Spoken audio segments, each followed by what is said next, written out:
نکلے ان کی قربانیوں سے اور حضرت محمد صلی اللہ علیہ وسلم کی قربانیوں سے یہ دین ہم تک پہنچا. اور اس زمانے میں حضرت مولانا الیاس صاحب رحمۃ اللہ علیہ کی فکر اور غم اور رونے دھونے سے اور ان کی قربانیوں سے یہ محنت اللہ نے ہمیں عطا کی.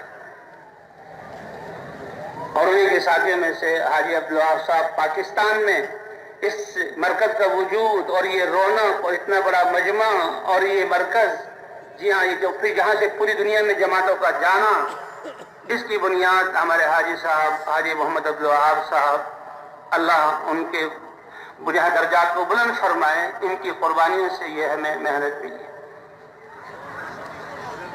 تو ان کے اب وہ ہمیں یقین چھوڑ کر نہیں گے.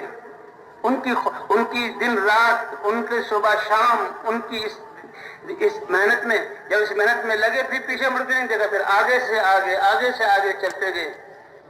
اس کا مقصود ہی یہی تھا کہ ہر مسلمان اپنی ذمہ داری کو سمجھے اور سمجھ کر اس ذمہ داری کا احساس کرے اور حضرت محمد صلی اللہ علیہ وسلم کی محنت کو حضور صلی اللہ علیہ وسلم کے طریقے پر کرنے والا ہو.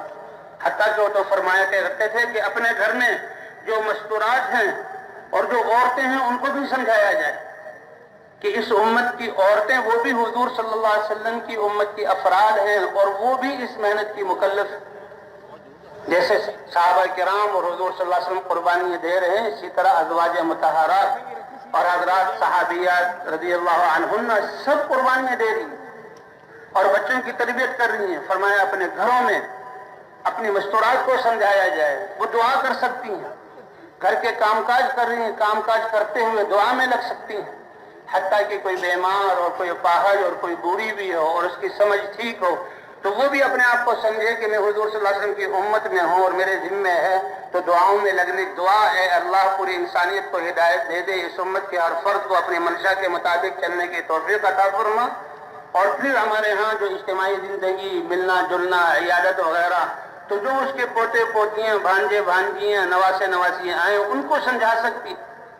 اس چارپائی پہ پڑے ہوئے اس کے کلمات اگر کسی کی زندگی کے بدلنے کا، اس محنت پہ آنے کا ذریعہ بن سکتا ہے تو اس کی جہاں آخرت بن گئی. اپنے بچوں کی تربیت ایسی. مولانا صاحب رحمۃ اللہ علیہ اس محنت کو شروع کیا. ان کے جو ساتھی وہ ان کے عاشق تھے اور ان کے انتقال پر ان کو بہت زیادہ رنج تھا اور رنج ہونا بھی چاہیے تھا.